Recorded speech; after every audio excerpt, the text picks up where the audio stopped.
Hello, this is Dr. Grande. Today's question is, can I analyze the case of Julian Buchwald? Just a reminder, I'm not diagnosing anybody in this video, only speculating about what could be happening in a situation like this. If you enjoyed this video, please like it, subscribe to my channel, and consider supporting me on Patreon. I will put the link to Patreon in the description for this video. First, I'll look at the background of this case, move to the timeline of the crime, then offer my analysis. Julian Matthias Buchwald was born in 1985 in Germany. His family moved to Australia when he was an infant. They lived in Buggery, Victoria. This small town is about 108 miles southeast of Melbourne.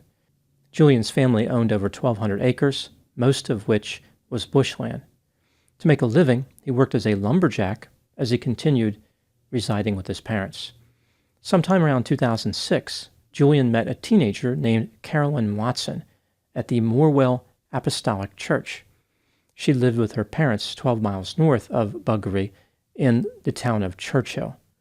Both Julian and Carolyn were Christians and strictly followed their belief system. Any type of sexual contact before marriage was prohibited, so the most risque behavior they engaged in was holding hands. When Carolyn was 17 years old, in 2008, Julian implored her to marry him as soon as she turned 18. She wasn't too keen on the idea and really wanted to finish high school before getting married. The church pastor agreed, recommending that the young couple slow things down. This did not deter Julian from vigorously pursuing Carolyn. Now moving to the timeline of the crime. Julian asked Carolyn's parents if he could take her on a picnic on the property owned by his parents. The plan was to eat lunch by a waterfall, plant some trees, and wrap up the day by 3 p.m. Permission was granted for the young lovers to spend the day in the bush.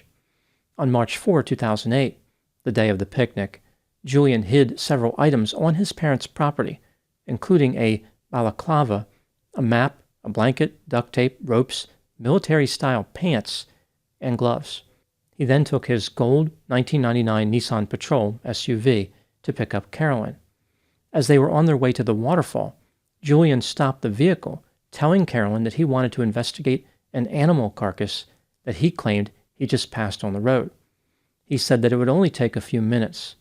Stopping to look at dead animals was typical behavior for Julian, so Carolyn was not alarmed. Carolyn stayed in the vehicle as Julian walked back down the road and out of view. At this point, Julian changed into the clothing he had concealed on the property earlier and returned to his vehicle, pretending to be a different person. Instead of mild-mannered Julian the lumberjack, he was now an aggressive kidnapper. Carolyn did not recognize Julian. She believed she was being approached by a stranger. As she screamed in horror, Julian opened the door of the Nissan Patrol, pulled her out, and tied her up. He then put her in the rear seat of the vehicle. Carolyn assumed that this attacker was going to murder her.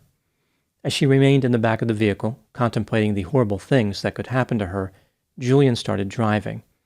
In preparation for his scheme, he had left a note near his parents' residence, which his mother found.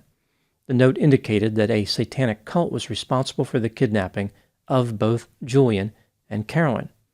The family was instructed to tell everyone the couple was on vacation, and there was to be no talking to the police. If they cooperated, Julian and Carolyn would be returned to them alive. Despite the directions contained in the note, Julian's mother contacted the police. Carolyn's father told the police that, about 10 days earlier, he had found a bizarre note as well. The note indicated that his family needed to mind their own business, or they would be destroyed. It also talked about how the writer of the note was an enemy to Christians. Carolyn's father notified the police at that time, but they believed it was just a prank. The note contained the same style of writing as the one found by Julian's mother, and both notes contained the same satanic symbol.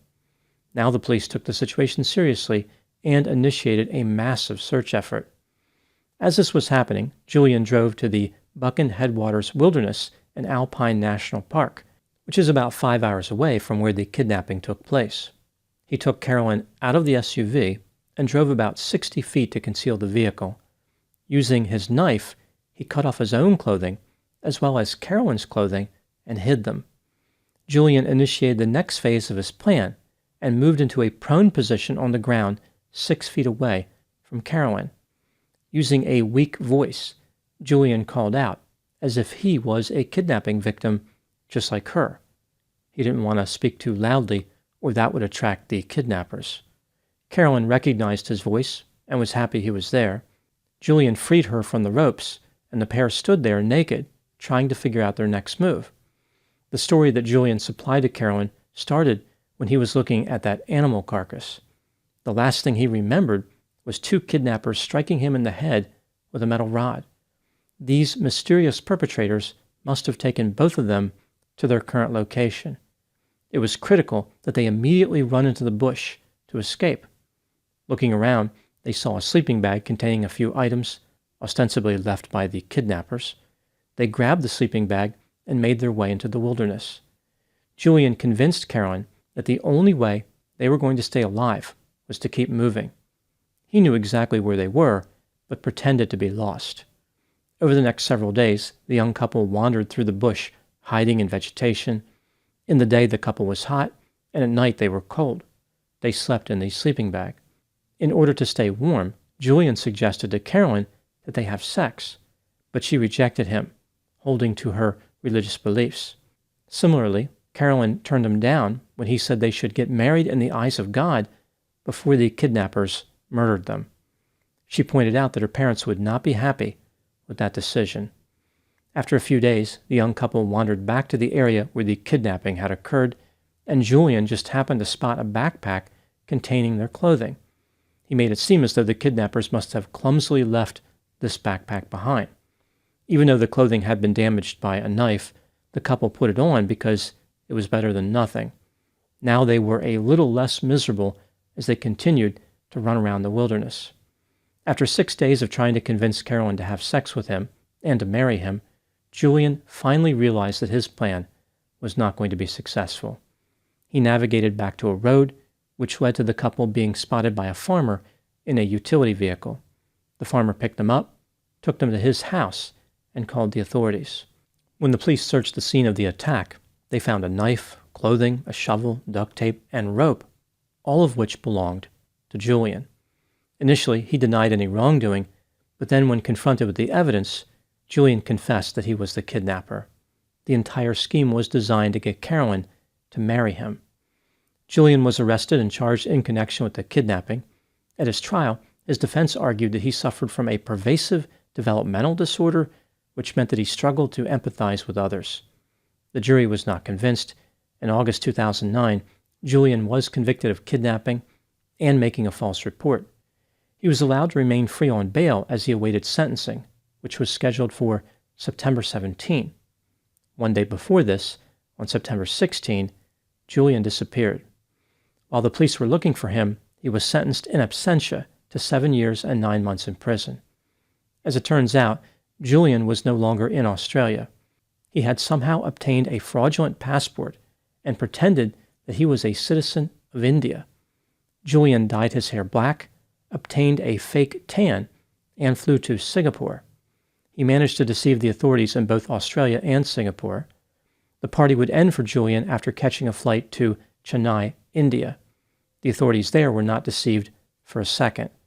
To them, it was comically obvious that Julian was not Indian. They put him back on a plane to Singapore, where he was arrested. Eventually, he was sent back to Australia, where he had another 6 months added to his sentence for skipping bail. Julian explained the passport by saying that someone just handed it to him, but the court did not believe him. Law enforcement was convinced that someone helped Julian get the passport, but they never caught this accomplice. In October of 2014, Julian's visa was canceled. For some reason, he had never obtained Australian citizenship, even though his sister had. If he had become a citizen, he could have remained in the country. Eventually, Julian was put on a flight to Germany. His adventure in Australia had come to its conclusion. Now moving to my analysis. Here are my thoughts on a few areas that stood out to me in this case. Item number 1. The police started looking for Julian and Carolyn after the note was discovered, but they had no idea where they were. As it turns out, they were looking in the wrong place. They went to the pastor of the church the young couple attended, hoping to gain some insight into the notes that were left behind by the satanic cult. Investigators thought the pastor would immediately be on board with the satanic cult explanation, given his religious orientation, but he didn't believe it even for a second. The pastor thought that the kidnapping had been staged by the young lovers so they could run away together.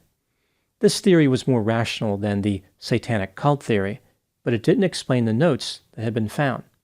It never occurred to anyone that Julian could have written them, because writing something so vulgar was against his religious belief system.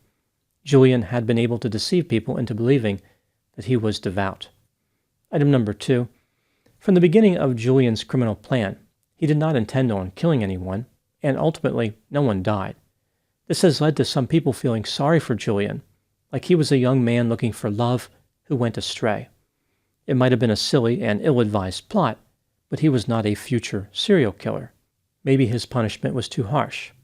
I think this view minimizes just how horrible the experience was for Carolyn.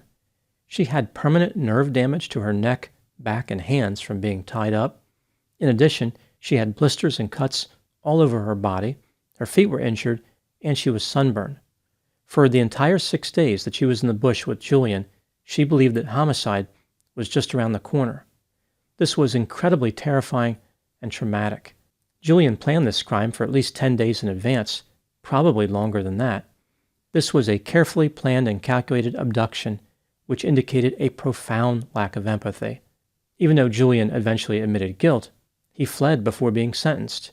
He was not willing to face the prison time he deserved. Julian may have had an unusual motive, but that doesn't make his crime any less serious or disturbing. He really should have been sentenced to a minimum of 15 years in prison before being deported. This brings me to item number 3. Julian was not happy when his visa was canceled. He argued that it was unfair for Australia to deport him. He was trying to be a productive citizen after his release from prison, and even had job offers. Living in Germany was going to be challenging because he didn't speak German, and he did not know anyone there. Some people took Julian's side and accused the Australian government of being heavy-handed and unreasonable. What I find curious about Julian's argument is that when he skipped bail, his intended destination was Germany. He was hoping to get a flight there from India. His argument about not knowing people in Germany does not ring true. Julian had family members there. It would seem as though the Australian government gave Julian exactly what he wanted by sending him to Germany. They helped him to achieve his escape plan, albeit after he served his prison sentence. Everybody should feel satisfied with that arrangement. Now moving to my final item, number 4. What do I think happened in this case? This is just a theory, my opinion. Julian was cold, callous, self-centered, impulsive, irresponsible, calculating, manipulative, deceptive, remorseless, insecure, exceedingly creepy, and had a sense of entitlement. He was highly attracted to Carolyn and desperately wanted to have sex with her. He knew that she was extremely religious, so he pretended to be the same way in order to become attractive to her. This meant waiting until marriage to have sex. Carolyn intended on marrying Julian eventually, but he was not interested in waiting. He tried to think of a way to create an artificial situation where Carolyn would have sex with him, because if that happened, she would probably marry him right away. This, of course, would guarantee more sex in the future. At least, that's the way he was thinking. Due to Julian's lack of empathy, the best idea he could come up with was a fake kidnapping where he and Carolyn would be running around the wilderness naked. Julian thought that these were the optimal conditions for Carolyn to be interested in sex with him. He simply had no understanding of what Carolyn was feeling. She was frightened, injured, tired, and constantly worried about being murdered. Yet when Julian suggested having sex, Carolyn was supposed to be excited about that idea. The only thing that Julian's plan guaranteed was his arrest. Ironically, he started out looking for marriage and ended up in prison. Some would argue that he didn't miss the mark by much. Those are my thoughts on the case of Julian Buchwald. Please put any opinions and thoughts in the comment section. They always generate an interesting dialogue. As always, I hope you found my analysis of this topic to be informative. Thanks for watching.